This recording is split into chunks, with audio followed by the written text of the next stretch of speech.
Hello my dear students, मेरा नाम है रमेश सोनी और मैं आया हूं आज आपके साथ लेके second divisionary video which is applicable for your November 22 exam, completely amended, completely updated for your November 22 exam.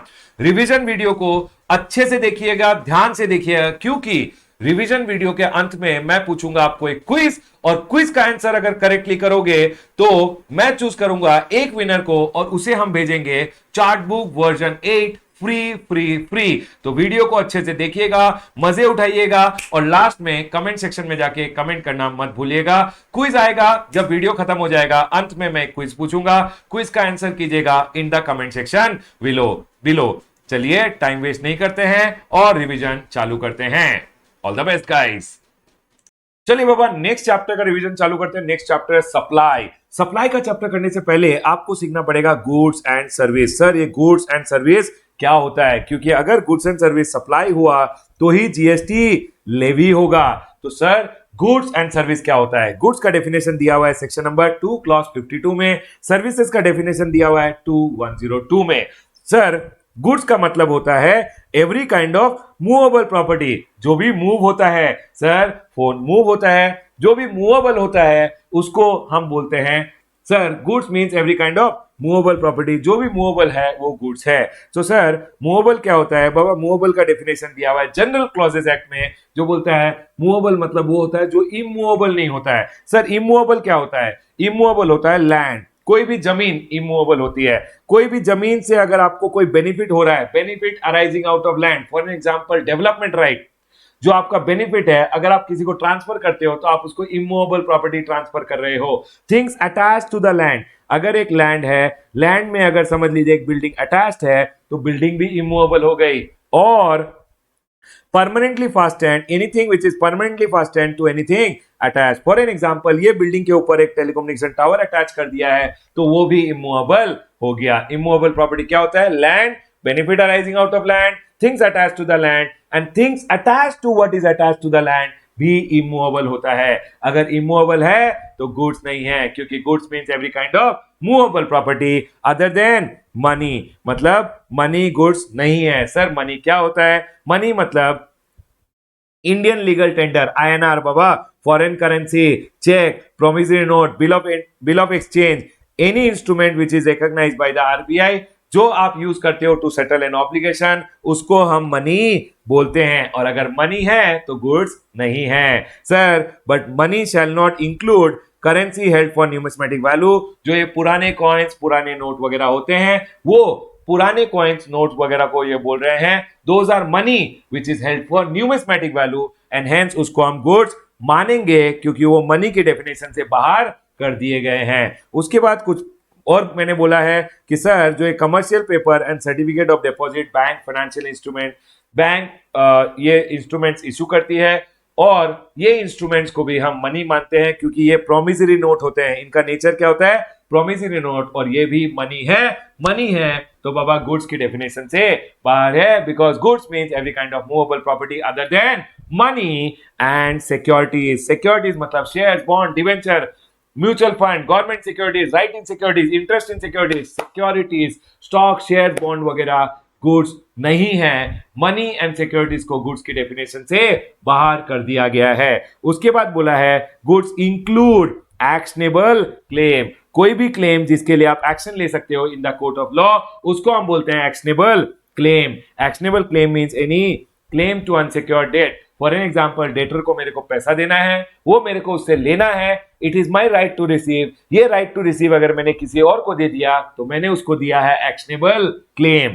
Actionable claim means a claim to unsecured debt और beneficial interest in movable property not in the possession of the claimant. बाबा lottery जो होता है, lottery एक actionable claim होता है। अगर आप लॉटरी जीत गए, अगर आप लॉटरी जीत गए तो आपको मिलेगा प्राइज मनी। तो वो जो right to receive the prize money है, वो राइट अगर आप किसी को ट्रांसफर कर रहे हो तो आप उसको ट्रांसफर कर रहे हो क्या? Actionable claim. तो अगर आप किसी को अपनी लॉटरी ट्रांसफर कर रहे हो, लॉटरी बेच रहे हो, तो सर आप उसको दे रहे हो एक्शनेबल क्लेम। याद रखिएगा एक्शनेबल क्लेम मतलब होता है betting, gambling, lottery, insurance claim, right to recover arrears of rent. ये सब जो आपका राइट टू रिसीव है, अगर आप किसी को दे रहे हो तो सर ये राइट टू रिसीव को ट्रांसफर करने को बोलते हैं एक्शनेबल क्लेम, और एक्शनेबल क्लेम गुड्स होते हैं। उसके बाद बोला है growing crops, grass, things attached to और forming part of the land. यू तो इमूवेबल प्रॉपर्टी होता है और गुड्स नहीं होता, लेकिन अगर आपने उसको अग्री किया कि आप कट करके या सेपरेट करके उसको सप्लाई कर दोगे बिफोर सप्लाई और under a contract of supply, तो वो गुड्स बन जाता है। तो सर गुड्स का डेफिनेशन क्या है? Goods means every kind of movable property other than money and securities but includes actionable claim, growing crops, grass and things attached to the land which are agreed to be severed, मतलब separated before supply or under a contract of supply. Yes sir, point clear है।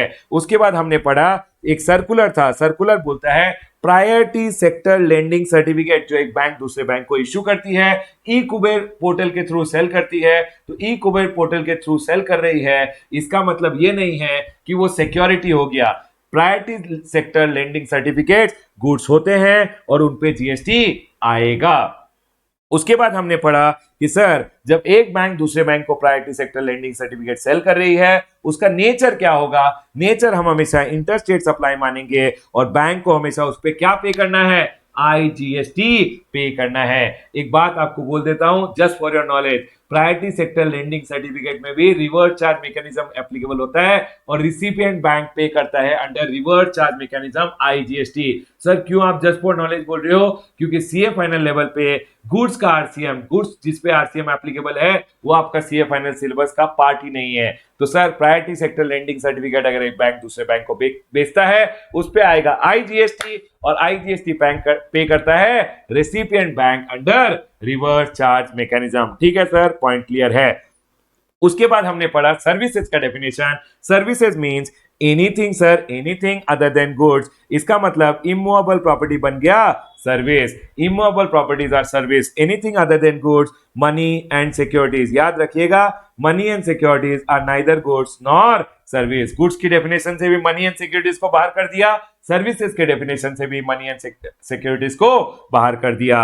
Anything other than money and securities but includes activities relating to use of money. अगर मैंने किसी को पैसे use करने के लिए दिया है और उससे ले रहा हूं इंटरेस्ट, तो बेसिकली मैंने उसको पैसे यूज करने दिया है और मैं उसको दिया हूं एक सर्विस। ठीक है सर, पैसा, money is neither goods not service, लेकिन पैसा जब मैंने यूज करने दिया है तो जो activity of giving money to use है वो एक सर्विस एक्टिविटी है। उसके बाद इन्होंने बोला है activities relating to use of money is conversion by cash और by any other mode from one form to another form. मैंने बैंक को दिया कैश, बैंक ने मुझे दिया DD, one form of money to another form of DD, another form of money. अगर bank ने मेरे से कोई सेपरेट कंसिडरेशन चार्ज किया है तो बैंक ने मुझे दिया है सर्विस। Done sir. अगर बैंक को दिया मैंने करेंसी और बैंक ने मुझे दिया करेंसी, मतलब मैंने बैंक को दिया आईएनआर, बैंक ने मुझे दिया डॉलर, कन्वर्ट करके डॉलर दिया और बैंक ने मुझसे 100 रुपए ले लिए समझ लीजिए, तो बैंक मुझे दिया है service.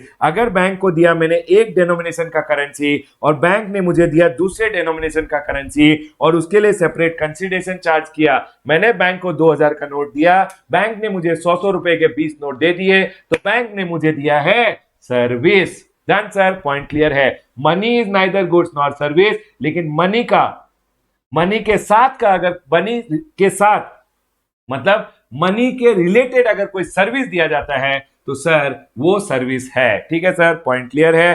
Service means anything other than goods, money and securities but includes what? Activities relating to use of money. मतलब अगर आपने किसी को पैसे यूज करने दिए हैं या sir converting one form of money to another form of money, one currency to another currency, one denomination to another denomination, अगर आपने कुछ कंसिडरेशन चार्ज किया है तो आपने दिया है सर्विस। उसके बाद इन्होंने बोला है एक्सप्लेनेशन। सर्विस इंक्लूड्स फैसिलिटेटिंग और arranging transaction in securities. What do you mean by this? Sir अगर शेर खान मोतीलाल ओसवाल अगर आपका शेयर्स बाई कर रहे हैं, सेल कर रहे हैं, buying and selling of securities पे तो जीएसटी नहीं आएगा, लेकिन मैं जो ब्रोकरेज ले रहा हूं, मैं जो आपको फैसिलिटेट कर रहा हूं, आपके सिक्योरिटीज बाई एंड सेल करके दे रहा हूं, मैं आपको सर्विस दे रहा हूं और उस पे जीएसटी आएगा। याद रखिएगा money and securities are neither goods not service, लेकिन मनी एंड सिक्योरिटीज रिलेटेड अगर कोई एक्टिविटीज है आप जो कर रहे हो वो सर्विस होगा। डन सर, पॉइंट क्लियर है।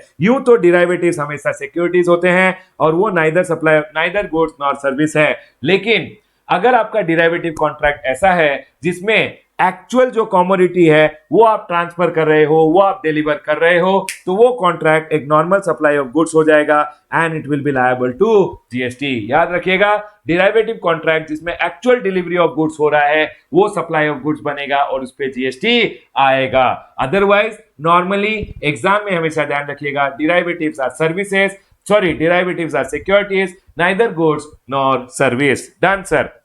उसके बाद इधर मैंने कुछ एग्जांपल दिया है। सर डिबेंचर क्या होता है? डिबेंचर सिक्योरिटीज होता है, neither supply of goods nor, sorry neither goods nor service. Land, land हमेशा याद रखिएगा सर्विस है, लेकिन जब आप सप्लाई चैप्टर पढ़ोगे तो आप देखोगे सप्लाई चैप्टर में उसको सप्लाई से बाहर कर दिया है एंड हेंस लैंड के ऊपर जीएसटी नहीं आता क्योंकि उस पर स्टैंप ड्यूटी आता है। ठीक है सर। चलिए next, cash deposited into bank. आप जब बैंक में कैश डिपॉजिट करते हो तो वो कैश पे कभी जीएसटी नहीं आएगा। कैश इज मनी, मनी पे कभी जीएसटी नहीं आता। लेकिन समझ लीजिए बैंक ने आपसे कैश हैंडलिंग चार्जेस ले लिए तो बाबा cash handling charges is for a service और उस सर्विस पे जीएसटी आएगा। हाउसिंग लोन, अगर आपको हाउसिंग लोन किसी ने दिया है, loan is money and transaction in money पे कोई जीएसटी नहीं आता। लेकिन समझ लीजिए आपको उसने लोन दिया है तो उसने बेसिकली आपको मनी टू यूज दिया है और आपने उसको इंटरेस्ट दिया है, तो जो उसकी activity of giving money to use, जिसके अगेंस्ट वो इंटरेस्ट ले रहा है, वो एक्टिविटी सर्विस एक्टिविटी है। Activity relating to use of money is a service. Loan transaction in money है, लेकिन जो इंटरेस्ट लिया जा रहा है आपसे, तो 10 लाख रुपए आपको लोन दिया, लोन पे जीएसटी नहीं आएगा। लेकिन आप जो इंटरेस्ट दे रहे हो, आप इंटरेस्ट क्यों दे रहे हो? क्योंकि उस बंदे ने आपको सर्विस दिया है टू यूज द मनी, और उस सर्विस को, उसको हम सर्विस बोलेंगे बाबा। ऑल्दो हम फ्यूचर में पढ़ेंगे कि जब आप इंटरेस्ट, आप फ्यूचर में पढ़ोगे जब आपको कोई सर्विस दे रहा है, जो आपको लोन दे रहा है और आप इंटरेस्ट दे रहे हो, ऑल्दो वो सर्विस है लेकिन उस पर जीएसटी नहीं आता, जीएसटी को एग्जम्प्ट किया गया है, वो हम फ्यूचर में पढ़ेंगे in our exemption chapter. Done sir, point clear है। यहां हमारा quick revision of the chapter of goods and service close होता है। Congratulations people। चलिए बाबा, आज जो चैप्टर का हम रिवीजन करने वाले हैं वो है जीएसटी का backbone, supply. Supply is the taxable event. वो क्राइम जो करोगे तो जीएसटी लेवी हो जाएगा। तो सर एक क्विक लिंकिंग दीजिए बाबा, लिंकिंग ले लीजिए। व्हेनेवर गुड्स और सर्विसेज सप्लाई होता है, सप्लाई चाहे इंटरस्टेट हो, सप्लाई चाहे इंट्रास्टेट हो, तभी तो जीएसटी लेवी होता है। Yes sir. तो आज हम पढ़ने वाले हैं सप्लाई का चैप्टर। सप्लाई का चैप्टर हम पढ़ेंगे section number 7 and section number 8। Section number 7 बताता है scope of supply, section number 8 बताता है कॉम्पोजिट सप्लाई और मिक्स सप्लाई के बारे में। चलिए बाबा पढ़ लेते हैं सप्लाई। सर सप्लाई पढ़ने से पहले ये एक निमोनिक का शीट मैंने बनाया है। निमोनिक का शीट अगर आपको चाहिए तो रमेशसोनी.com पे जाइए। रमेशसोनी.com फ्री रिसोर्सेज में नवंबर 22 फोल्डर रहेगा। नवंबर 22 फोल्डर में आपको मिल जाएगा, या फ्री रिसोर्सेज में बाहर ही मैं एक निमोनिक का फोल्डर बना के वहां डाल दूंगा ये शीट को। डन सर, पॉइंट क्लियर है। आ जाइए स्कोप ऑफ सप्लाई के चार्ट में। सर सप्लाई जब आप पढ़ते हो तो सप्लाई क्या होता है? सप्लाई वो टैक्सेबल इवेंट होता है जिसको करने से जीएसटी लेवी हो जाता है। सर सप्लाई का सेक्शन नंबर 7.1 है, सेक्शन नंबर 7.1A है एंड सर सेक्शन नंबर 7.2 है। सर अगर कोई activity section number 7.1A, B और C में फॉल होता है तो सर वो सप्लाई में फॉल हो गया। सर अगर कोई activity section number 7.1A, B और C में फॉल होता है तो सप्लाई हो गया। अब उसको आगे हम देखते हैं सेक्शन नंबर 7.1 कैपिटल A में कि सप्लाई ऑफ गुड्स है या सप्लाई ऑफ सर्विस है। ठीक है सर, पॉइंट क्लियर है। उसके बाद सेक्शन नंबर 7.2 बोलता है कोई एक्टिविटी अगर सेक्शन नंबर 7.1 में सप्लाई हो भी गया फिर भी उसको अगर गवर्नमेंट चाहे तो सेक्शन नंबर 7.2A में और B में डाल देती है। बेसिकली अगर वो एक्टिविटी सेक्शन नंबर 7.2A और सेक्शन नंबर 7.2B में कहीं है तो वो activity neither supply of goods nor supply of service कहलाएगी। Done sir. Section number 7.1AA जो है वो है अमेंडमेंट इन दिस चैप्टर। ठीक है सर, बहुत इंपॉर्टेंट अमेंडमेंट है। चलिए पढ़ना चालू करते हैं। Section number 7.1A, all forms of supply of goods, services or both made or agreed to be made for a consideration in the course of furtherance of business। यहां बोला है all forms of supply of goods, services or both sir सारे form included है supply में। सारे form मतलब आप कोई भी एक्टिविटी या ट्रांजैक्शन का नाम लीजिए, सारे फॉर्म ऑफ एक्टिविटी या ट्रांजैक्शन इंक्लूडेड है। सच एज मतलब फॉर एन एग्जांपल इन्होंने बोला एसटीबी ईएलआर एलडी। सर ये एसटीबी ईएलआर एलडी क्या होता है? STB sale transfer barter exchange lease rental licence और डिस्पोजल। एसटीबी ईएलआर एलडी ये अगर एक्टिविटी है या कोई भी और एक्टिविटी भी है तो sir if it is made और agree to be made consideration for a consideration मतलब रिटर्न में आपको कुछ मिल रहा है तो मैंने सेल किया हो for a consideration in the course of furtherance of business तो उसको सप्लाई बोला जाएगा।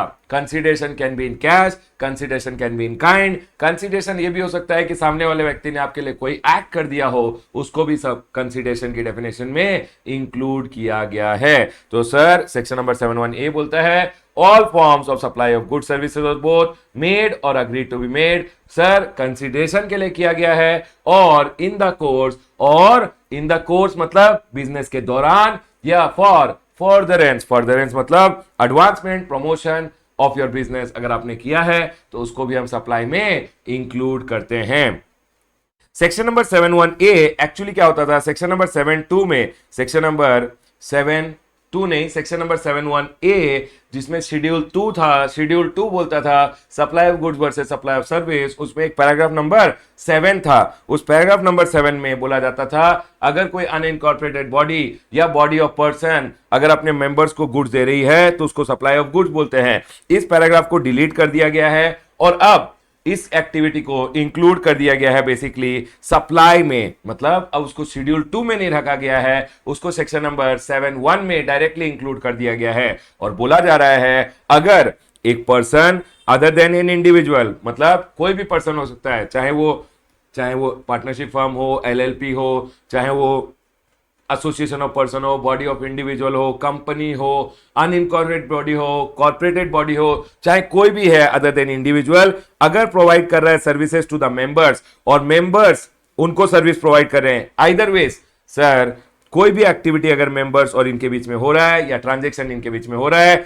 फॉर कैश, डेफर्ड पेमेंट और एनी अदर वैल्यूएबल कंसीडरेशन तो भी सप्लाई में उसको इंक्लूड कर लिया गया है। तो बेसिकली समझ लीजिए क्लब है, क्लब चाहे कंपनी भी है, क्लब अगर अपने मेंबर को सर्विस प्रोवाइड कर रही है या मेंबर्स क्लब को सर्विस प्रोवाइड कर रहे हैं या कोई भी गुड्स वगैरह उनके बीच में सप्लाई हो रहा है, बेसिकली कोई भी एक्टिविटी ट्रांजैक्शन हो रहा है क्लब और मेंबर्स के बीच में फॉर कैश, डेफर्ड पेमेंट और वैल्यूएबल कंसीडरेशन तो वो सप्लाई की डेफिनेशन में आएगा। अगर आप देखोगे तो पहले ये सिर्फ सप्लाई ऑफ गुड्स की बात करते थे, अब जब इसको डायरेक्टली सप्लाई में ही डाल दिया है, चाहे क्लब अपने मेंबर्स को गुड्स दे, चाहे क्लब अपने मेंबर्स को सर्विस दे, दोनों ही सप्लाई में इंक्लूड हो गए हैं। और सर वाइसे वर्सा को भी सप्लाई में इंक्लूड कर लिया है, मतलब मेंबर्स अगर क्लब को सर्विस दे रहे हैं तो वो भी इंक्लूड हो गया है सप्लाई के डेफिनेशन में। Done sir. सो एक पर्सन अदर देन इंडिविजुअल अपने मेंबर्स को सर्विस दे रहा है या मेंबर्स उनको सर्विस दे रहा है तो सर उस एक्टिविटी या सर्विस या गुड सप्लाई कर रहा है, बेसिकली कोई भी एक्टिविटी उनके बीच में हो रही है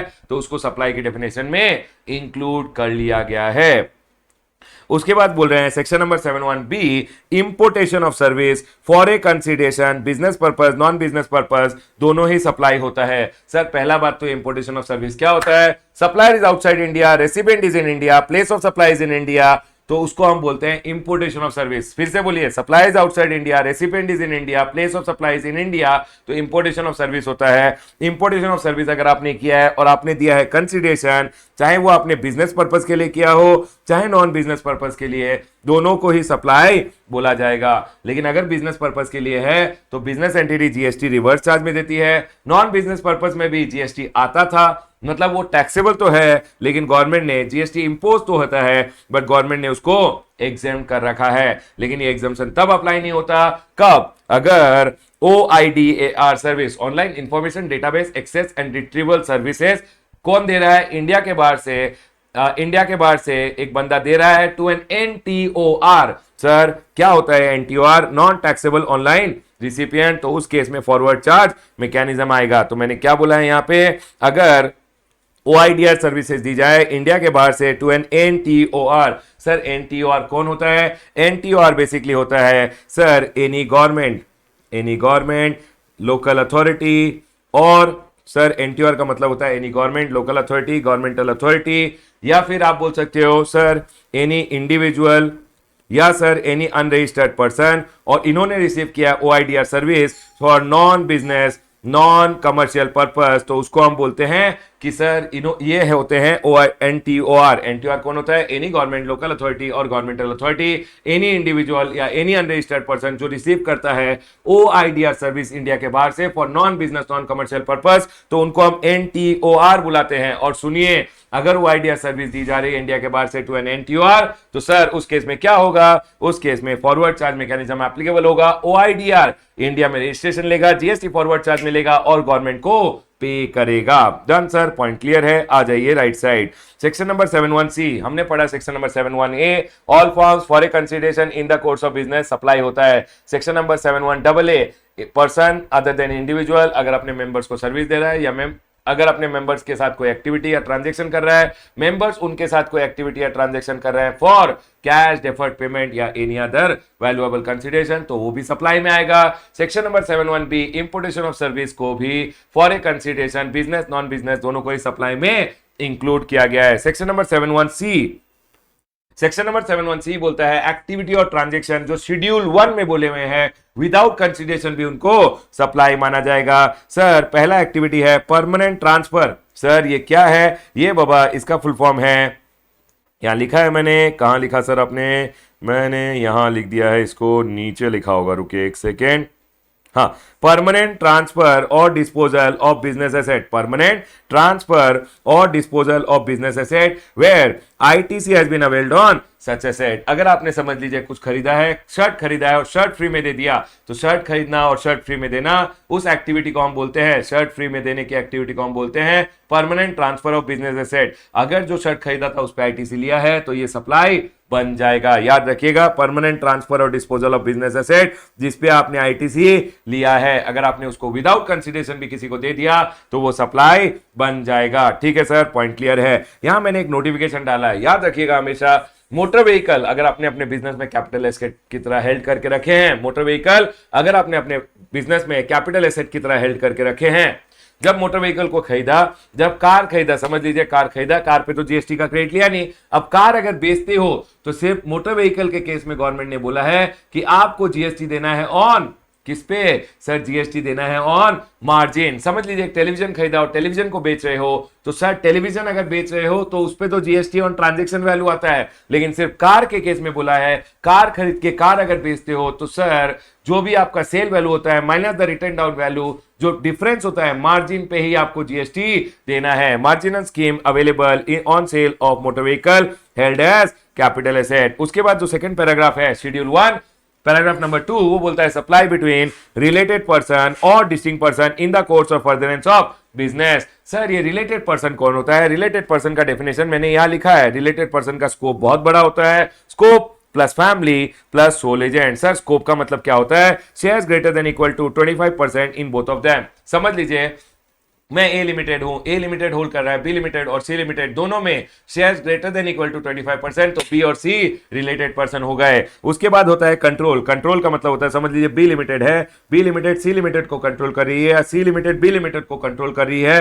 तो दोनों रिलेटेड हो गए। समझ लीजिए ए लिमिटेड है, ए लिमिटेड बी लिमिटेड को कंट्रोल कर रहा है या ए लिमिटेड सी लिमिटेड को कंट्रोल कर रहा है, तो सर ए और बी, ए और सी तो रिलेटेड है ही, एंड बी एंड सी भी रिलेटेड हो जाएंगे। बी लिमिटेड समझ लीजिए डी लिमिटेड को कंट्रोल कर रहे हैं, sir C limited D limited को कंट्रोल कर रहे हैं, तो यहां आप देखोगे ये दोनों तो बिकॉज ऑफ कंट्रोल रिलेटेड हो गए, लेकिन बी एंड सी भी रिलेटेड पर्सन हो जाएंगे। याद रखिएगा हमेशा, ठीक है सर। उसके बाद आता है ऑफिसर और directors of each other business. Ram Shyam के बिजनेस में डायरेक्टर है, श्याम राम के बिजनेस में ऑफिसर है, तो Ram and Shyam related person हो गए। पार्टनर्स, पार्टनरशिप फर्म में जो पार्टनर्स होते हैं वो भी रिलेटेड पर्सन होते हैं। एम्प्लॉयर और एम्प्लॉय, एम्प्लॉयर एंड एम्प्लॉय भी हमेशा रिलेटेड पर्सन होते हैं। उसके बाद हमने पढ़ा फैमिली। फैमिली हमेशा याद रखिएगा एससी सुप्रीम कोर्ट एंड पीजीबीएस, हम किसको बोलते हैं? Supreme court, spouse and children. Spouse and children हमेशा आपके रिलेटेड पर्सन होते हैं। Parents, grand parents, brother and sister, अगर आप पे डिपेंडेंट है तो रिलेटेड है, अगर आप पे डिपेंडेंट नहीं है तो रिलेटेड पर्सन नहीं है। ठीक है सर, सुप्रीम कोर्ट मतलब हो गया स्पाउस एंड चिल्ड्रन हमेशा related, parents, grand parents, brother and sister only if dependent related person होते हैं। उसके बाद एसए मतलब सोल एजेंट, सोल डिस्ट्रीब्यूटर या सोल कंसेशनर अगर कोई है जो आपका सोल ट्रेडिंग राइट होल्डर है तो वो भी आपका रिलेटेड पर्सन होता है। ठीक है सर, इन्होंने क्या बोला है?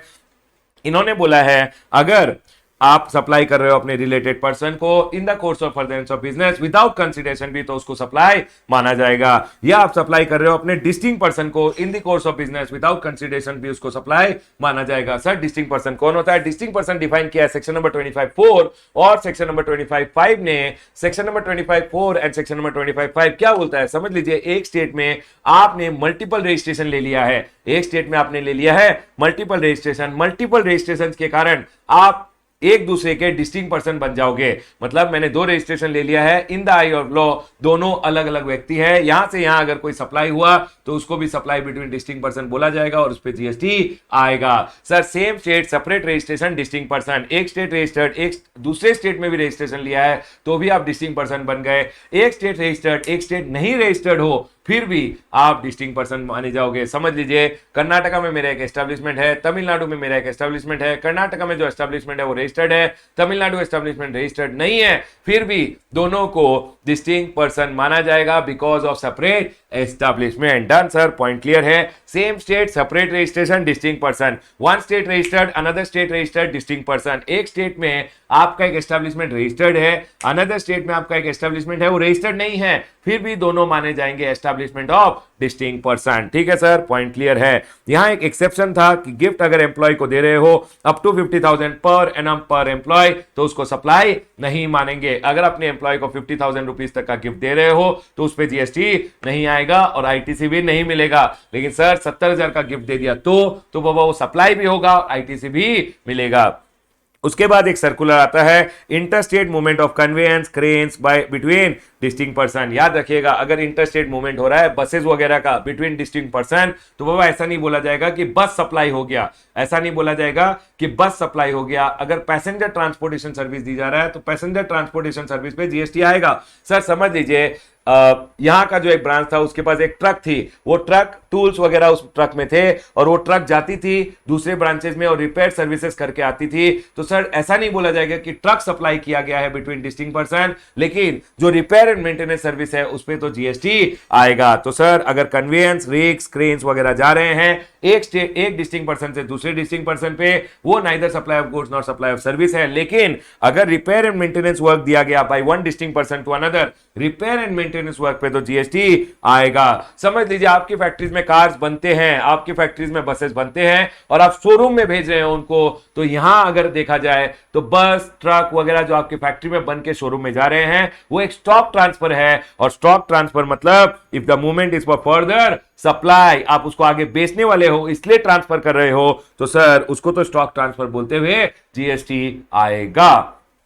उसके बाद बोला गया है अगर सप्लाई हो रहा है बिटवीन प्रिंसिपल एंड एजेंट और वाइस वर्सा तो उसको भी सप्लाई माना जाएगा। समझ लीजिए मैं एक एजेंट हूं, प्रिंसिपल मेरे को गुड्स भेजता है, मैं सामने गुड्स बेचता हूं अपने इनवॉइस में। सर प्रिंसिपल मुझे गुड्स भेजता है और मैं सामने गुड्स बेचता हूं अपने इनवॉइस पे, तो सर मैं एजेंट बन गया इस पर सेक्शन नंबर 71C। और जब प्रिंसिपल मेरे को गुड्स भेज रहा है उस विदाउट कंसिडरेशन भी उसको सप्लाई माना जाएगा और उस पर जीएसटी आएगा। सर मैं हूं एक प्रोक्योरिंग एजेंट, मैं बाजार से सामान अपने नाम पे खरीदता हूं और सामने प्रिंसिपल को भेजता हूं। याद रखिएगा अगर खरीदने का इनवॉइस आपके नाम पे थे, आपके नाम पे था, तो सर जब आप गुड्स भेजते हो प्रिंसिपल को उसको सप्लाई माना जाएगा। क्या बोला मैंने? प्रिंसिपल टू एजेंट का सप्लाई। यहां कौन एजेंट कवर्ड है? जो एजेंट सामने कस्टमर्स को अपने नाम पे बेचता है या सप्लायर से गुड्स अपने नाम पे खरीदता है, बेसिकली प्रोक्योरिंग एजेंट और ए सेलिंग एजेंट जिसके नाम पे इनवॉइस होता है उसी को इंक्लूड किया गया है सेक्शन नंबर 71C में। सर्कुलर बोलता है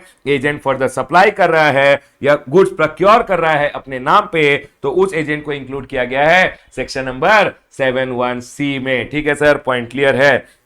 उसके बाद section number 7(1)(c) schedule 1 paragraph number 4 बोलता है कि अगर हो रहा है importation of service, importation of service क्या होता है? Supplies outside India, recipient is in India, place of supply is in India, तो उसको हम इंपोर्टेशन ऑफ सर्विस बोलते हैं। इंपोर्टेशन ऑफ सर्विस अगर रिलेटेड पर्सन से हो रहा है या अपने ओन एस्टेब्लिशमेंट मतलब हेड ऑफिस ब्रांच ऑफिस से कर रहे हो, in the course of business कर रहे हो, तो उसको भी कंसिडरेशन, विदाउट कंसिडरेशन भी उसको सप्लाई माना जाएगा। याद रखिएगा, importation of service from related person और own establishment in the course of business without consideration is also called a supply. ठीक है सर, पॉइंट क्लियर है। सेक्शन नंबर 7(1), अगर आप सेक्शन नंबर 7(1) ए, बी और सी में आपकी एक्टिविटी सप्लाई बन गई है, तो sir section number 7(1) capital A बोलता है कि अब शेड्यूल 2 देखिए और शेड्यूल 2 में देखिए कि आपकी एक्टिविटी सप्लाई ऑफ गुड्स है या सप्लाई ऑफ सर्विस है। शेड्यूल 2 में 6 पैराग्राफ है। पैराग्राफ नंबर 1 बात करता है ट्रांसफर के बारे में। अगर आप ट्रांसफर कर रहे हो टाइटल इन द गुड्स, तो वो बन गया सप्लाई ऑफ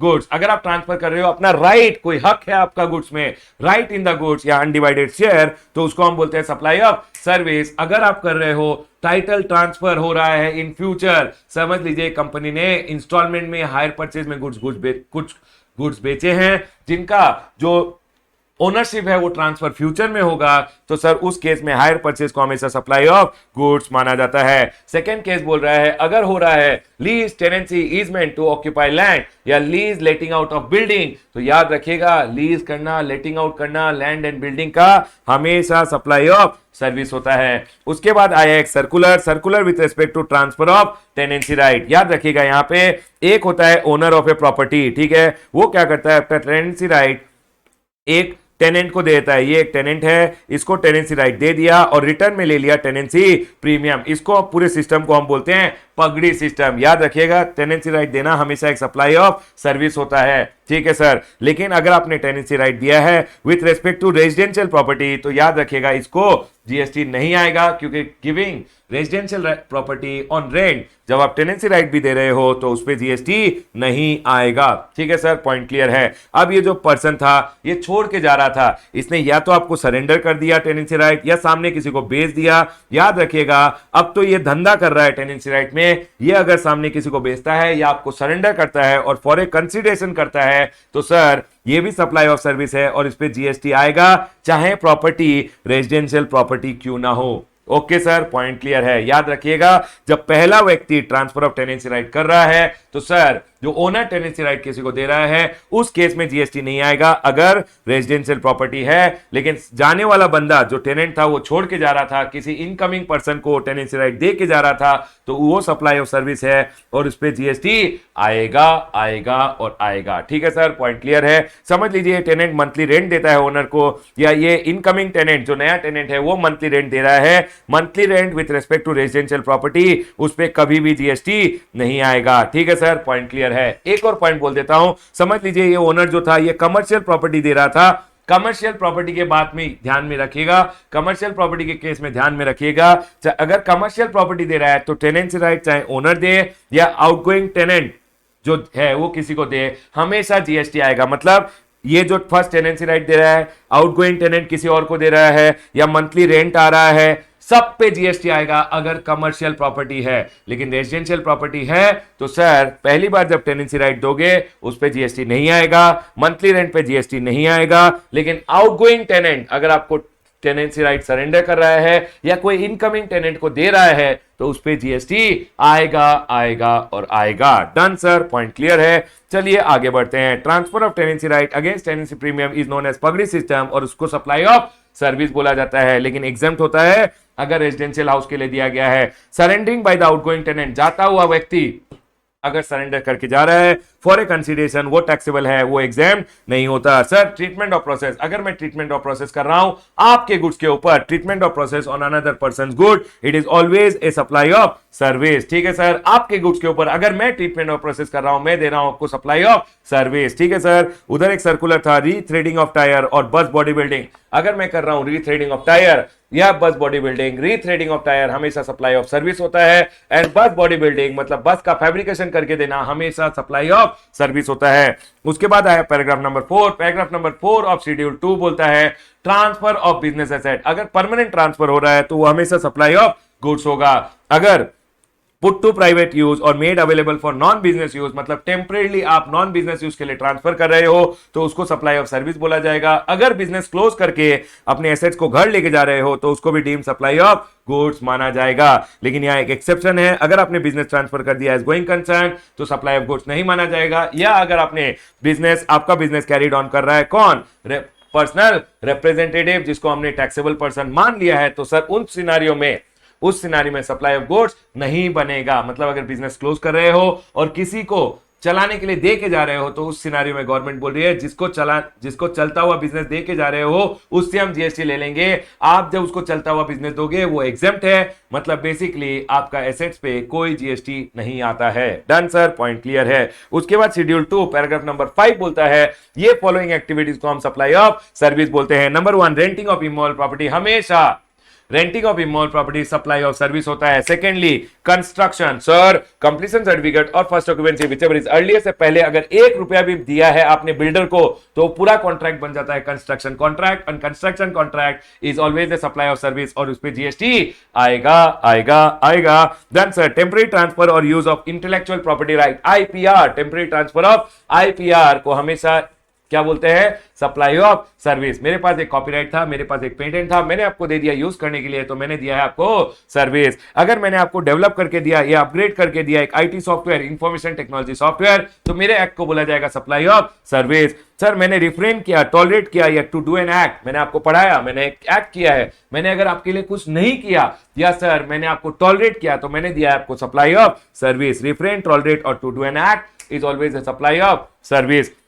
मेरे पास कुछ सामान था और मैंने आपको राइट टू यूज दिया है, राइट टू यूज गुड्स अगर आपको दिया है तो उसको भी सप्लाई ऑफ सर्विस बोला जाएगा। उसके बाद शेड्यूल 2 पैराग्राफ नंबर 6 बोलता है following composite supply will always be supply of service। works contract अगर कर रहे हो with respect to immovable property, works contract with respect to immovable property तो वो हमेशा supply of सर्विस होता है। रेस्टोरेंट एंड केटरिंग हमेशा सप्लाई ऑफ सर्विस होता है। Paragraph number 7 of schedule 2 delete कर दिया गया है और मैंने बोला है सेक्शन नंबर 7(1) इंसर्ट हो गया है जिसमें बोल रहा है अगर पर्सन अदर देन इंडिविजुअल अपने मेंबर्स के बीच साथ कोई एक्टिविटी और ट्रांजैक्शन कर रहा है, मेंबर्स और उन पर्सन को सेपरेट माना जाएगा। और सेपरेट मानते हुए जब मेंबर्स के और person other than individual basically एक क्लब के बीच में कोई एक्टिविटी हो रहा है तो उसको सप्लाई मानते हुए उस पे जीएसटी आएगा।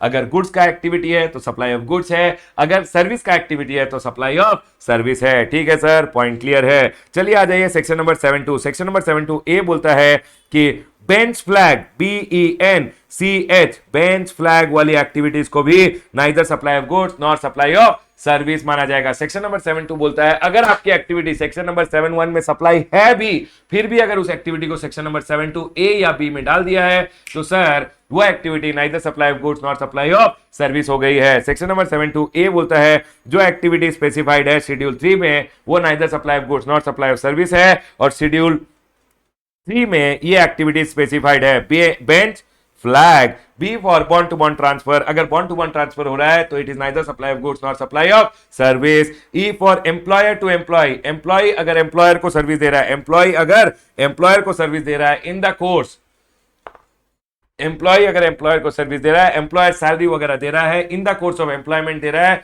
तो एम्प्लॉय की services neither supply of goods not supply of service बनती है। एंटिटी टू एंटिटी, मतलब समझ लीजिए गुड्स एक नॉन टैक्सेबल टेरिटरी से दूसरे नॉन टैक्सेबल टेरिटरी में आपने भेज दी है without goods entry into India, तो उसको भी बोलते हैं neither supply of goods not supply of service. C for court और ट्रिब्यूनल के सर्विसेज, कोर्ट और ट्रिब्यूनल जो लॉ के अंडर एस्टेब्लिश है उनकी सर्विसेज भी neither supply of goods not supply of services होती हैं। लेकिन यहां एक सर्कुलर है consumer dispute redressal commission, CDRC, consumer dispute redressal commission. Sir consumer dispute redressal commission भी ट्रिब्यूनल की तरह ही होते हैं और उनकी सर्विसेज भी neither supply of goods nor supply of services होते हैं। High sea cell, high sea cell मतलब जहां से गुड्स मंगाए, समझ लीजिए यूएसए के पोर्ट से गुड्स डिस्पैच हो गए, समुद्र में आ रहे हैं या इंडियन पोर्ट पहुंच चुके हैं और आपने अपने फ्रेंड को ट्रांसफर कर दिए by transferring him the bill of lading, आपने उसको बिल ऑफ लेडिंग दे दिया, डॉक्यूमेंट ऑफ टाइटल दे दिया और बेसिकली गुड्स उसको ट्रांसफर कर दिए, लेकिन गुड्स अभी तक कस्टम से क्लियर नहीं हुए, तो उसको बोलते हैं high sea sale, and high sea sale neither supply of goods not supply of service होता है। F for funeral burial mortuary की services including transportation of the deceased. Sir ये जो फ्यूनरल बरियल ग्राउंड्स वगैरह होते हैं, इनके सर्विसेज भी neither supply of goods nor supply of service होते हैं। गवर्नमेंट बोलता है एक बंदा चला गया है, उससे हम जीएसटी कलेक्ट नहीं करेंगे। L for land and completed building, land and completed building का अगर सेल हो रहा है तो उस पे आएगा स्टैंप ड्यूटी। मतलब आपको ध्यान रखना है कंप्लीशन सर्टिफिकेट और फर्स्ट ऑक्यूपेंसी विचएवर अर्लियर के बाद अगर एंटायर कंसीडरेशन मिला है तो that is a sale of completed building, और कंप्लीटेड बिल्डिंग के सेल पे स्टैंप ड्यूटी आएगा, जीएसटी नहीं आएगा।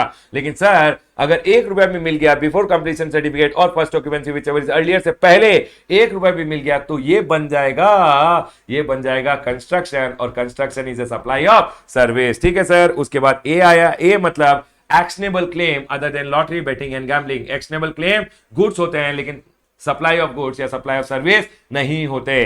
Sir lottery betting and gambling पे तो नॉर्मली जीएसटी आएगा। G for government official. Sir government official क्या होता है, याद रखिएगा गवर्नमेंट ऑफिशियल मतलब एमपी, एमएलए, एमएलसीज की सर्विस। ठीक है सर, एमपी, एमएलए, एमएलसीज की सर्विस। कॉन्स्टिट्यूशनल पोस्ट होल्डर की service like the president of India, prime minister of India.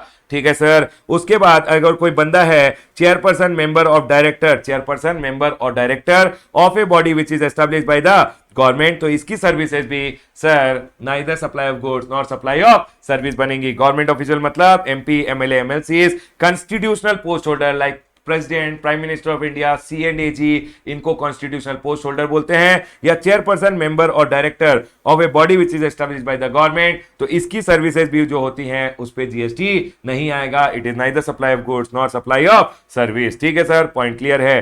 Same चीज यही बोला हुआ है। आगे आ जाइए नीचे, सेक्शन नंबर 7(2)(b) बोलता है एक्टिविटीज और transaction, activities or transaction undertaken by central government, state government, local authority as public authority। central government, state government, local authority अगर as public authority कोई एक्टिविटीज कर रही है, वो एक्टिविटी अगर नोटिफाई कर दी गई है तो वो एक्टिविटी भी neither supply of goods not supply of service बन जाएंगी। और एक्टिविटी कौन सी नोटिफाइड है, activities in relation to function entrusted to panchayat under section number under article number 243G and municipality under 243W। तो यहां क्या बोल रहा है, अगर पंचायत और म्युनिसिपैलिटी वो फंक्शन कर रहे हैं जो 243G एंड 243W में बोले गए हैं तो उनकी एक्टिविटी भी neither supply of goods not supply of service है। स्टेट गवर्नमेंट अगर अल्कोहलिक लिकर लाइसेंस दे रही है अगेंस्ट लाइसेंस फीस और एप्लीकेशन फीस, तो स्टेट गवर्नमेंट की एक्टिविटी भी neither supply of goods not supply of service बनती है। लेकिन यहां पे एक सर्कुलर आया कि सर सिर्फ स्टेट गवर्नमेंट अगर अल्कोहलिक लिकर लाइसेंस देता है उसको हमने neither supply of goods not supply of service बोला है। अगर स्टेट गवर्नमेंट या सेंट्रल गवर्नमेंट जो भी अगर और कोई लाइसेंसेस दे रही है और कोई प्रिविलेज दे रही है, माइनिंग राइट्स वगैरह दे रही है अगेंस्ट लाइसेंस, अगेंस्ट फीस और रॉयल्टी, तो उस पर जीएसटी आएगा। उसको एग्जाम नहीं किया है, सिर्फ अल्कोहलिक लिकर लाइसेंस अप्लाई करने को exam neither supply of goods nor supply of service बोला है। ठीक है सर, सेक्शन नंबर 7(1) हो गया। मैंने आपको क्या पढ़ाया, मैंने पढ़ाया section number 7, section number 7(1) A पढ़ाया all forms for a consideration in the course of business. A पढ़ाया जब पर्सन अदर देन इंडिविजुअल मतलब क्लब अपने मेंबर को सर्विस दे रहा है, मेंबर अगर क्लब को कोई सर्विस या मतलब उनके बीच में अगर कोई एक्टिविटी या ट्रांजेक्शन हो रहा है तो सर वो भी सप्लाई बनेगा। इन दोनों को सेपरेट पर्सन माना जाएगा। ठीक है सर, ये भी एक एक्सप्लेनेशन इंसर्ट किया गया है। उसके बाद बी पॉइंट आया importation of service for a consideration, business non business दोनों सप्लाई माना जाएगा। And section number 7(1)(c) schedule 1 की एक्टिविटीज के बारे में बात करते हैं। 4 activities neither supply of goods nor supply of service बोले जाएंगे without consideration. Section number 7(1)(a) बोला supply of goods versus supply of service के लिए आपको देखना है शेड्यूल 2। उसके बाद सेक्शन नंबर 7(2)(a) आया, बोला बेंच फ्लैग की activities neither supply of goods nor supply of service बनेंगे। बी बोला central government, state government, local authority अगर पब्लिक अथॉरिटी की तरह कोई एक्टिविटीज कर रही है, वो एक्टिविटी अगर नोटिफाइड है तो neither supply of goods nor supply of service बनेंगे। अब सुनिए सेक्शन नंबर 7(3) में गवर्नमेंट के पास पावर है, अगर गवर्नमेंट चाहे तो कोई एक्टिविटी को गवर्नमेंट बोल सकता है कि सर ये है supply of goods and not supply of service, या कोई एक्टिविटी को अगर गवर्नमेंट चाहे, सिर्फ पावर है, power supply of service and not supply of goods. Section number 7(3) में गवर्नमेंट को यह पावर दिया गया है। जल्दी बोलिए बाबा, मजा आ रहा है, समझ में आ रहा है, नहीं आ रहा है, रिकॉल हो रहा है सब कुछ?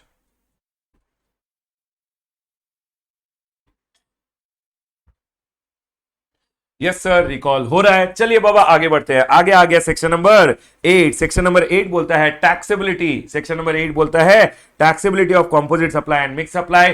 टैक्सेबिलिटी पढ़ने से पहले आपको कंपोजिट सप्लाई और मिक्स सप्लाई का डेफिनेशन पढ़ना पड़ता है कि जो आप कर रहे हो वो कंपोजिट सप्लाई है भी या नहीं। कंपोजिट सप्लाई बोलता है टू और मोर टैक्सेबल सप्लाई जो नेचुरली बंडल्ड है और supplied together in the ordinary course of business है, और उसमें से अगर वन प्रिंसिपल सप्लाई है तो सर उसको हम कंपोजिट सप्लाई बोलते हैं। एंड सेक्शन नंबर 8A बोलता है composite supply is treated as supply of principal supply. Composite supply को माना जाएगा कि it is a supply of principal supply. Sir mix supply क्या होता है? टू और मोर इंडिविजुअल सप्लाई अगर है, टू और मोर इंडिविजुअल सप्लाई अगर है, supply together for a single price, मतलब दो इंडिविजुअल सप्लाईज को आपने जोड़ के साथ में सप्लाई कर दिया और वो कंपोजिट सप्लाई नहीं है। अगर सिंगल प्राइस में सप्लाई कर दिया और वो कंपोजिट सप्लाई नहीं है तो वो बनेगा mix supply. Section number 8B बोलता है मिक्स सप्लाई को ऐसा माना जाएगा कि वो सप्लाई का सप्लाई हुआ है जो अट्रैक्ट करता है highest rate, treated as supply of that supply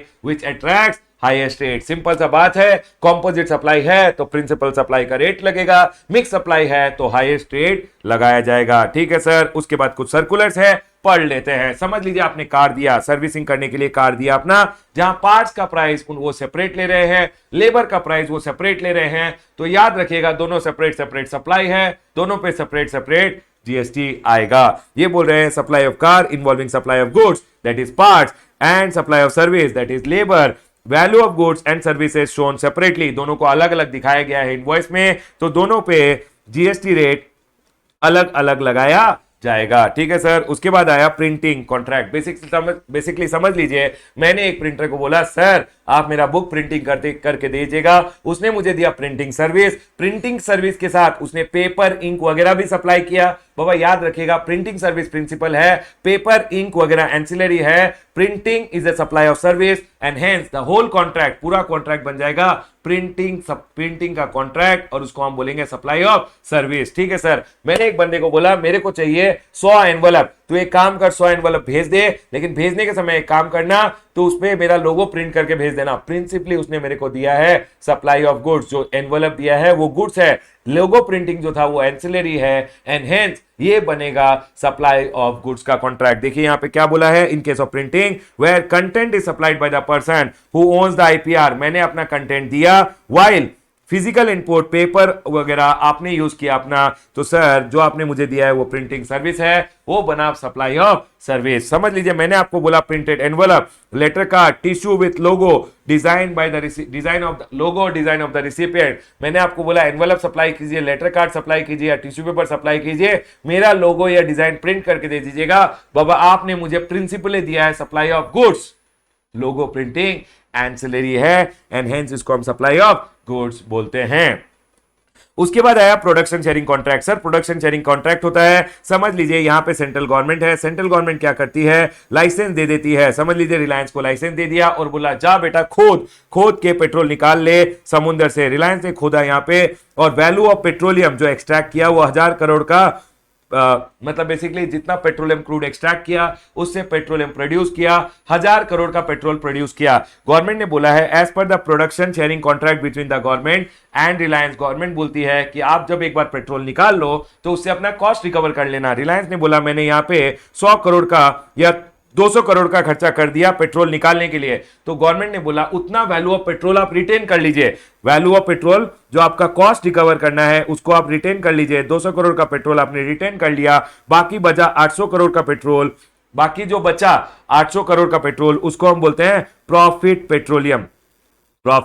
petroleum. ठीक है एवरीवन। अब सुनिए गवर्नमेंट क्या बोलती है, गवर्नमेंट ने दिया है लाइसेंस किसको, रिलायंस को, कि आप जाइए और पेट्रोलियम एक्सट्रैक्ट कीजिए और उसके बदले गवर्नमेंट बोलती है जो भी प्रॉफिट पेट्रोलियम होगा उसका मुझे एक शेयर चाहिए। समझ लीजिए 400 करोड़ का प्रॉफिट पेट्रोलियम, जो ये प्रॉफिट बाबा ये जो कॉस्ट होता है, समझ लीजिए रिलायंस को गवर्नमेंट ने दिया लाइसेंस, ठीक है, पेट्रोल एक्सट्रैक्ट करने का। रिलायंस क्या करेगा, समुद्र में जाएगा, एक पाइप वगैरह गाड़ेगा और उधर से निकाल लेगा पेट्रोल कि सर पेट्रोलियम क्रूड निकलेगा और उससे पेट्रोल बनाएगा, 1,000 करोड़ का पेट्रोल बनाया, 1,000 करोड़ में से 200 करोड़ का पेट्रोलियम गवर्नमेंट ने बोला तू रख ले अपना कॉस्ट रिकवर करने के लिए। जो अमाउंट ऑफ पेट्रोलियम गवर्नमेंट ने आपको बोला है कि आप रख लीजिए for recovery of your cost, उसको हम बोलते हैं कॉस्ट पेट्रोलियम।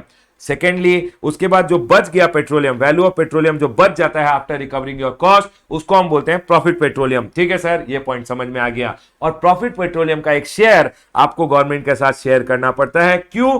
क्योंकि गवर्नमेंट ने दिया आपको लाइसेंस और उसके लिए गवर्नमेंट ने आपके साथ एक किया है प्रोडक्शन शेयरिंग कॉन्ट्रैक्ट कि जितना पेट्रोलियम बचेगा उसको हम शेयर करेंगे। ठीक है सर। अब यहां पे दो इश्यू आ रहा था, क्या आपने गवर्नमेंट को कोई सर्विस दिया है जिसके लिए गवर्नमेंट ने बोला है कॉस्ट पेट्रोलियम रख लीजिए? नहीं बाबा, आपने कोई सर्विस नहीं दिया है गवर्नमेंट को। ये एक सिंपल कॉन्ट्रैक्ट है जहां गवर्नमेंट ने आपको दिया है licence to go ahead and explore oil. आपने एक्सप्लोर किया ऑयल और सर उसके बदले आपने गवर्नमेंट को दे दिया प्रॉफिट पेट्रोलियम। यहां पे जो ये प्रॉफिट पेट्रोलियम आप गवर्नमेंट को दे रहे हो क्योंकि गवर्नमेंट ने दिया है आपको लाइसेंस, इस प्रॉफिट पेट्रोलियम पे जीएसटी को भी एग्जेम्प्ट कर दिया गया है। सो गवर्नमेंट ने आपको लाइसेंस दिया, उसके बदले आपने गवर्नमेंट को दिया प्रॉफिट पेट्रोलियम। जो कंसीडरेशन था कि गवर्नमेंट ने आपको लाइसेंस दिया है, उसके बदले आपने गवर्नमेंट को 400 करोड़ का कंसीडरेशन दिया है। इस कंसीडरेशन पे कोई भी जीएसटी नहीं आएगा क्योंकि प्रॉफिट पेट्रोलियम को जो गवर्नमेंट का शेयर ऑफ प्रॉफिट पेट्रोलियम है उस पे जीएसटी को एग्जेम्प्ट कर दिया गया है। मतलब ये जो गवर्नमेंट ने आपको लाइसेंस दिया इस पे जो भी जीएसटी लगना है वो बेसिकली आपने क्या किया, गवर्नमेंट ने जो आपको लाइसेंस दिया इसके बदले आपने जो प्रॉफिट पेट्रोलियम का शेयर दिया है गवर्नमेंट को, उस पे जो भी जीएसटी देना है उसको गवर्नमेंट ने एग्जेम्प्ट किया हुआ है। डन सर, पॉइंट क्लियर है। ये सेम पॉइंट मैंने यहां लिखा है, in production sharing contract central government grants licence to explore mine petroleum crude और natural gas in consideration for profit petroleum which is exempted from GST. Government आपको licence देती है और रिटर्न में देते हो प्रॉफिट पेट्रोलियम और इस पे कोई जीएसटी नहीं आएगा। नेक्स्ट, उसके बाद बोला गया है कॉस्ट पेट्रोलियम, जो गवर्नमेंट ने आपको रिटर्न करने बोला है, cost petroleum is not a consideration received by the contractor for services provided to the government and hence not taxable. Government ने जो आपको कॉस्ट पेट्रोलियम रखने बोला है, कॉस्ट पेट्रोलियम कोई भी कंसीडरेशन नहीं है और उस पर कोई जीएसटी नहीं आएगा। उसके बाद नेक्स्ट यहाँ पे एक सर्कुलर है। ये सर्कुलर क्या बोलता है सर, समझ लीजिए। किसी ने एक चैरिटेबल ऑर्गेनाइजेशन, जो बेसिकली एक चैरिटेबल ऑर्गेनाइजेशन है जो डोनेशन वगैरह ले रहा है, समझ लीजिए मैं एक टेंपल ट्रस्ट हूं, मेरे को आपने दिया 10 लाख रुपए और मैंने क्या किया एज ए ग्रेटिट्यूड कि सर अच्छे भले आदमी हो, मैंने आपका नेम प्लेट अपने टेंपल में लगा दिया। तो सर मैंने आपको कोई एडवर्टाइजमेंट सर्विस नहीं दिया है, सिर्फ आपका नाम लगाया है in the temple premises to show a gratitude towards you कि सर भला आदमी है और मैंने आपको कोई एडवर्टाइजमेंट सर्विस नहीं दिया है। समझ लीजिए आपने मुझे दिया 10 लाख रुपए और मैंने क्या किया, अपने टेम्पल प्रेमाइसेस में आपका नाम लगा दिया कि receive from mister Ram and को चार्टर्ड अकाउंटेंट्स बैंगलोर। तो यहां मैंने आपके बिजनेस को एडवर्टाइज कर दिया और टेंपल ने बेसिकली जो चैरिटेबल ऑर्गेनाइजेशन है उसने आपको दे दिया है advertisement service which is well with in GST. लेकिन याद रखिएगा अगर टेंपल ने सिर्फ आपका नाम लगाया है तो सर यहां पे पर्पस फिलांथ्रोपिक हो गया और कोई एडवर्टाइजमेंट नहीं है, hence not a supply and no GST. लेकिन अगर आपको टेंपल ने एडवर्टाइजमेंट सर्विस दिया मतलब आपका बिजनेस को एडवर्टाइज कर दिया तो उसमें जीएसटी आएगा। डन सर, पॉइंट क्लियर है। उसके बाद गुड सर्विसेज और both supplied free of cost और एज गिफ्ट। सर यहां पे क्या हो रहा है समझ लीजिए, मैंने शर्ट खरीदा और शर्ट फ्री में दे दिया। इस केस में it's a permanent transfer of business asset, जिसमें मैंने आईटीसी लिया था ये सप्लाई हो गया और आईटीसी मिल जाएगा। लेकिन समझ लीजिए मैंने शर्ट का कपड़ा खरीदा, उससे शर्ट बनाया और अब शर्ट फ्री दिया है, तो it is not permanent transfer of business asset. जिसपे आपने आईटीसी लिया था, आपने आईटीसी जो शर्ट के कपड़े पे लिया था, दिया फ्री शर्ट है, हेंस ये सप्लाई नहीं हुआ। अगर ये सप्लाई नहीं हुआ तो आईटीसी नहीं मिलेगा। सेम थिंग यहां बोला गया है, if it falls with in 71C supply होगा और आईटीसी मिलेगा। अगर 71C में ये सप्लाई नहीं बना आपका एक्टिविटी तो सर ये सप्लाई नहीं है, आईटीसी भी ब्लॉक्ड हो जाएगा। उसके बाद एक नेक्स्ट सर्कुलर था, उसी में सर्कुलर में क्लैरिफिकेशन था, by one get one free. अगर समझ लीजिए मैंने इनपुट सर्विसेज और कैपिटल गुड्स वगैरह खरीदे और उनसे बना लिया सोप, एक सोप के साथ एक सोप फ्री दे रहा हूं, तो it is nothing other than two supplied at the price of one. दो को आपने एक के प्राइस में सप्लाई किया है और सारा इनपुट आपको अवेलेबल होगा with respect to input service और कैपिटल गुड्स। कोई अपॉर्शनमेंट नहीं होगा, सारा इनपुट आपको दिया जाएगा। ऐसा नहीं माना जाएगा कि एक दिया और एक फ्री दिया, फ्री के रेस्पेक्ट में इनपुट नहीं मिलेगा, ऐसा नहीं होगा। It is two supplied at the price of one, सारा इनपुट्स आपको अवेलेबल होगा। उसके बाद एक सर्कुलर है, एसोसिएशन ऑफ पर्सन और बॉडी ऑफ इंडिविजुअल सर्विस दे रहे हैं अपने मेंबर्स को, तो उसको बोलते हैं supply of service. For an example समझ लीजिए यहाँ पे ए है, बी है, सी है। ए, बी और सी ने क्या किया, एक D, A B C D ने एक ज्वाइंट वेंचर स्टार्ट किया, ठीक है सर। डी कौन था, ऑपरेटिंग मेंबर था। डी क्या कर रहा था, सबको बोला सर 100 करोड़ रुपए दीजिए। सबने क्या किया, 100 करोड़ रुपए कंट्रीब्यूट किए, 100 करोड़ रुपए कंट्रीब्यूट किए इन द ज्वाइंट वेंचर। अब ज्वाइंट वेंचर में ऑपरेटिंग मेंबर ज्वाइंट वेंचर को ऑपरेट कर रहा है, उसने क्या किया, 400 करोड़ से खरीद लिया एक मशीन और मशीन से किया ऑयल एक्सप्लोरेशन। ऑयल एक्सप्लोरेशन करते हुए जो भी प्रॉफिट वगैरह आया, प्रॉफिट को डिस्ट्रीब्यूट कर लिया अपने आप में, ठीक है। यहां बोला जाएगा ये जो 100 करोड़ सबने कंट्रीब्यूट किया है, ये 100 करोड़ रुपए is nothing other then capital contribution, it's a transaction in money, और इस पे जीएसटी नहीं आएगा। यहां कोई सर्विस नहीं दिया गया है। और sir it is nothing other then लोगों ने पार्टनरशिप फर्म में या ज्वाइंट वेंचर में पैसा डाला, ज्वाइंट वेंचर ने एक्टिविटी किया, जो कमाया हुआ पैसा डिस्ट्रीब्यूट कर दिया। यहां कोई भी सर्विस नहीं दिया गया है, सिर्फ कैपिटल कंट्रीब्यूशन किया गया है। और capital contribution is nothing other then transaction in money, और उस पर जीएसटी नहीं आएगा। लेकिन समझ लीजिए यहां एक ऑपरेटिंग मेंबर था, ऑपरेटिंग मेंबर डी था, ए बी और सी।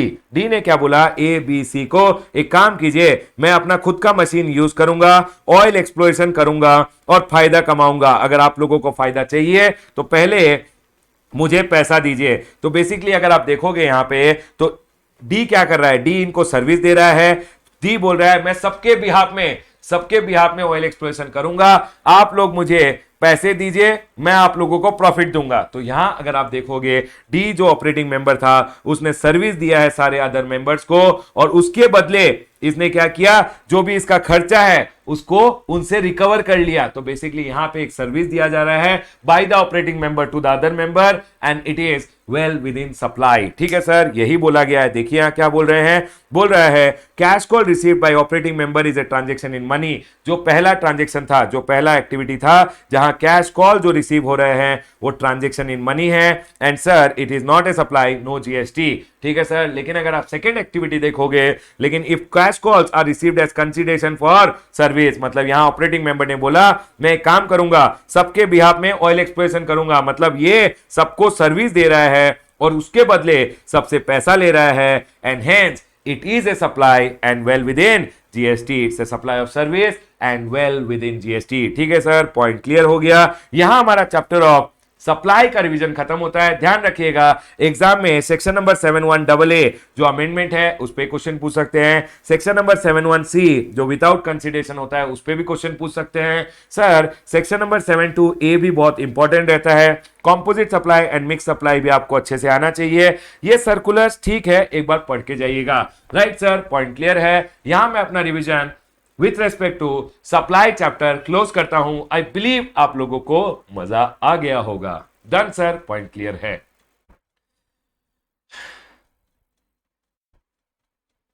आई होप आप लोगों को रिवीजन देख के बड़ा मजा आया होगा। मजा आया हो तो कमेंट करके जरूर बताइएगा। प्लस आज का क्विज है कि सर आपको मुझे बताने हैं 2 example of composite supply, 2 example of mix supply जो यूनिक है। बेसिकली आपको ऐसे unique example of composite supply and mix supply बताने हैं जो आप अपने रोजमर्रा की जिंदगी में देख रहे हो, राइट एवरीवन। कमेंट करके कमेंट सेक्शन में जरूर बताइएगा।